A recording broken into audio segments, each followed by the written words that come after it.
വീഡിയോയിൽ നമ്മൾ നോക്കാൻ പോകുന്നത് വാട്സപ്പിൽ ഒരു സ്റ്റാറ്റസ് ഇടുമ്പോൾ അതിൻ്റെ ഒന്നിച്ച് എങ്ങനെയാണ് ഒരു സോങ് അല്ലെങ്കിൽ ഒരു മ്യൂസിക് അറ്റാച്ച് ചെയ്യുന്നത് എന്ന കാര്യമാണ്. ആദ്യം തന്നെ വാട്സപ്പ് അപ്ഡേറ്റ് ചെയ്തിട്ടില്ലെങ്കിൽ പ്ലേ സ്റ്റോർ ഓപ്പൺ ചെയ്ത് അവിടെ വാട്സപ്പ് എന്ന് സെർച്ച് ചെയ്ത് വാട്സപ്പ് അപ്ഡേറ്റ് ചെയ്യേണ്ടതാണ്. ഇവിടെ എൻ്റെ വാട്സപ്പ് അപ്ഡേറ്റഡ് ആണ്, അതുകൊണ്ട് എനിക്ക് ഡയറക്റ്റ് ഓപ്പൺ എന്നതിൽ ക്ലിക്ക് ചെയ്ത് വാട്സപ്പ് ഓപ്പൺ ചെയ്യാവുന്നതാണ്. ഞാൻ വാട്സപ്പ് ഓപ്പൺ ചെയ്തതിന് ശേഷം ഞാനൊരു ഫോട്ടോ ഇവിടെ സെലക്ട് ചെയ്യുന്നു. അതിനുശേഷം മുകൾ ഭാഗത്തായിട്ട് ഒരു മ്യൂസിക്കിൻ്റെ സിമ്പിൾ കാണാവുന്നതാണ്, അതിൽ ക്ലിക്ക് ചെയ്യാം. എന്നിട്ട് ഏത് സോങ് ആണോ വേണ്ടത് അത് സെർച്ച് ചെയ്യാം. ഇവിടെ ഞാൻ മണിച്ചിത്രത്താഴ് എന്ന സിനിമയിലെ ഒരു സോങ് സെർച്ച് ചെയ്യുകയാണ്.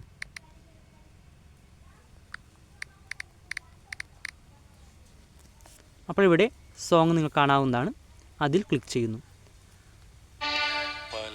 എന്നിട്ട് നമ്മൾ ഈ ആരോ മാർക്കിൽ ക്ലിക്ക് ചെയ്യാവുന്നതാണ്. അതിനുശേഷം സോങ്ങിൻ്റെ ഏത് പോർഷനാണോ വേണ്ടത് അത് ഞാനിവിടെ സെലക്ട് ചെയ്യുന്നു. ഇനി ഡൺ എന്നതിൽ ക്ലിക്ക് ചെയ്ത് നമുക്ക് സ്റ്റാറ്റസ് ഇടാവുന്നതാണ്. ഇവിടെ ഇപ്പോൾ എല്ലാം ഓക്കെ ആയിരിക്കുകയാണ്. ഇനി സ്റ്റാറ്റസ് ഇടാൻ കഴിയുന്നു. Okay, thank you.